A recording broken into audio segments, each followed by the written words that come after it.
ಖರ್ಗೆ ಭಾಷಣ ಸ್ಥಳ ಶುದ್ಧೀಕರಣ ಖಂಡಿಸಿ ಆಗಸ್ಟ್ 25ರಂದು ಬೀದರ್ನಲ್ಲಿ ಬೃಹತ್ ಹೋರಾಟ. ಪ್ರಗತಿಪರ ವಿಚಾರ ವೇದಿಕೆ ವತಿಯಿಂದ ಆಗಸ್ಟ್ 25ರಂದು ಬೃಹತ್ ಪ್ರತಿಭಟನೆ. ಪತ್ರಿಕಾಗೋಷ್ಠಿ ನಡೆಸಿ ಶುದ್ಧೀಕರಣ ಪ್ರಕರಣದ ವಿರುದ್ಧ ಮಾಜಿ ಎಂಎಲ್ಸಿ ಅರವಿಂದ್ ಅರಳಿ ಕಿಡಿಕಾರಿದ್ದಾರೆ. ಬಿಜೆಪಿ ಮತ್ತು ಆರ್ಎಸ್ಎಸ್ ಅಧಿಕಾರಕ್ಕೆ ಬಂದಾಗಿನಿಂದ ಇಂತಹ ಕೆಲಸಗಳು ಬಹಳಷ್ಟು ಹೆಚ್ಚಾಗ್ತಿವೆ. ಖರ್ಗೆ ಭಾಷಣದ ಬಳಿಕ ಉತ್ತರಾಖಂಡದಲ್ಲಿ ನಡೆದಂತ ಘೋರ ಅಪರಾಧ.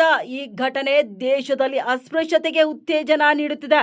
ಘಟನೆಗೆ ಕಾರಣವಾದವರ ವಿರುದ್ಧ ಪ್ರಕರಣ ದಾಖಲಿಸಲು ಆಗಸ್ಟ್ 25ರಂದು ಪ್ರತಿಭಟನೆ ಹಮ್ಮಿಕೊಂಡಿದ್ದೇವೆ. ಈ ಒಂದು ಘಟನೆ ಬಗ್ಗೆ ಖರ್ಗೆ ಅವರು ಸದನದಲ್ಲಿ ಚರ್ಚೆ ನಡೆಸಿದಾಗ ಆಡಳಿತ ಪಕ್ಷದ ಯಾವೊಬ್ರು ಕೂಡ ಇದನ್ನ ಖಂಡಿಸಲಿಲ್ಲ. ಸಣ್ಣ ಪುಟ್ಟ ವಿಚಾರಕ್ಕೆ ಟ್ವೀಟ್ ಮಾಡುವ ಮೋದಿ ಈ ಕೃತ್ಯದ ಬಗ್ಗೆ ದಿವ್ಯ ಮೌನ ಯಾಕೆ ವಹಿಸಿದ್ದಾರೆ? ಅವರ ಮೌನ ಹಾಗೂ ಅವರ ಈ ಕೃತ್ಯಕ್ಕೆ ಬಿಜೆಪಿ ಮತ್ತು ಆರ್ಎಸ್ಎಸ್ ನವರ ಕೈವಾಡವಿದೆ ಎಂಬುದನ್ನ ಅರ್ಥೈಸುತ್ತಿದೆ.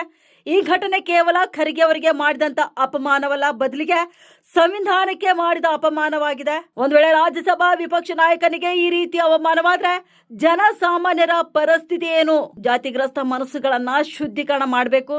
ಬಿಜೆಪಿ ಆರ್ಎಸ್ಎಸ್ ಅವರನ್ನ ಮೊದಲು ಶುದ್ಧೀಕರಿಸಬೇಕು. ಅವರನ್ನ ಶುದ್ಧೀಕರಿಸಿದ್ರೆ ಮಾತ್ರ ದೇಶ ಉಳಿಯುತ್ತೆ.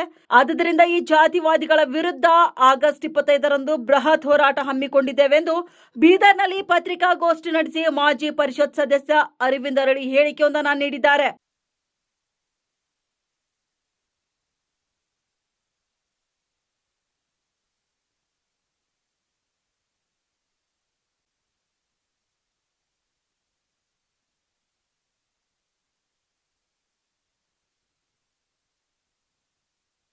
ಈ ದೇಶದಾಗ ಯಾವತ್ತು BJP RSS ಕಾರ್ಯ ಮಾಡ್ತಾ ಇದ್ದು ಅಂದಿನಿಂದ ಪ್ರಾರಂಭವಾದ ಈ ಕ್ರಿಯೆಗಳು ದಿನೇ ದಿನೇ ಹೆಚ್ಚಾಗ್ತವೆ.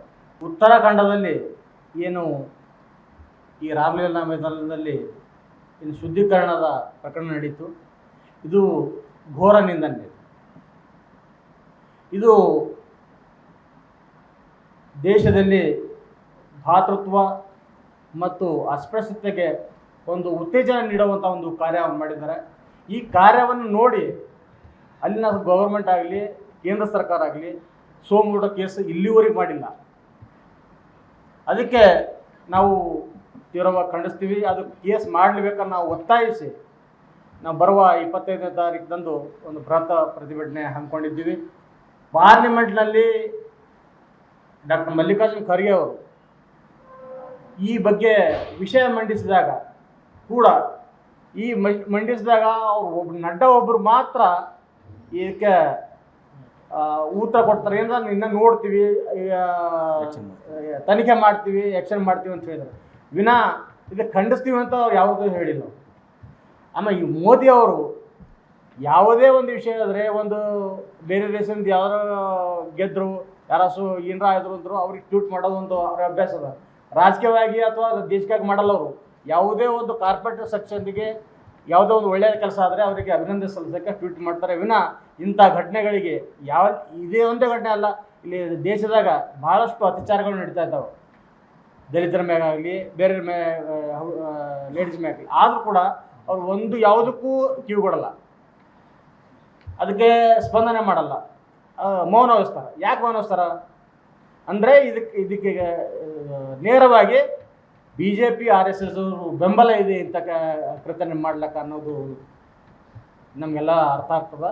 ಅದಕ್ಕೆ ಅದನ್ನು ಅವ್ರಿಗೆ ಎಚ್ಚರಿಕೆ ಕೊಡಬೇಕು, ಅವರಿಗೆ ತಿಳಿಸ್ಬೇಕು, ಅವ್ರಿಗೆ ಮನವರಿಕೆ ಮಾಡಬೇಕು. ಯಾಕೆ ಈ ರೀತಿ ಮಾಡೋದು ತಪ್ಪದ ಅಂತ ಹೇಳೋಕೆ ನಾವೊಂದು ಪ್ರತಿಭಟನೆ ಮಾಡ್ತಾಯಿದ್ವಿ. ಖರ್ಗೆ ಅವರು ಯಾವುದೇ ಒಂದು ಇದಕ್ಕೆ ಅಪಮಾನ ಆಗ್ಯದಂತ ಭಾವಿಸೋದಲ್ಲ, ಅದು ಸಂವಿಧಾನಕ್ಕೆ ಅಪಮಾನ ಮಾಡಿಲ್ಲ.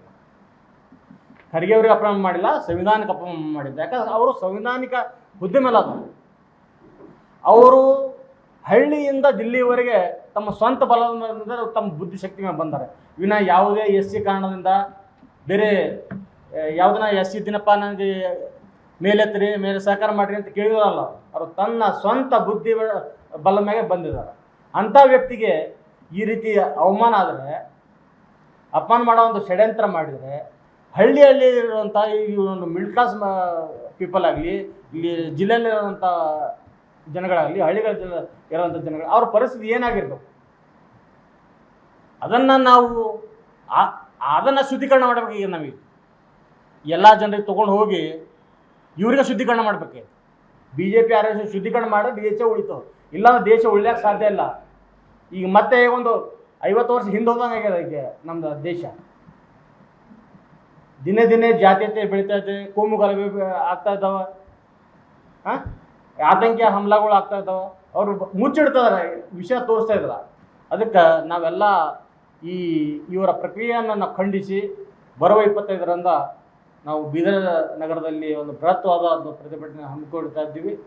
ಆ ದಿಶೆಯಲ್ಲಿ ಎಲ್ಲ ನಾಗರಿಕರು ಇದನ್ನು ಖಂಡಿಸುವವರು ದಯಮಾಡಿ ಎಲ್ಲ ಪ್ರಗತಿಪರರು ಈ ಪ್ರತಿಭಟನೆಯಲ್ಲಿ ಪಾಲ್ಗೊಳ್ಬೇಕಂತ ತಮ್ಮ ಮುಖಾಂತರ ಈ ಜನರಲ್ಲಿ ಮನವಿ ಮಾಡ್ಕೊಳ್ತೀವಿ.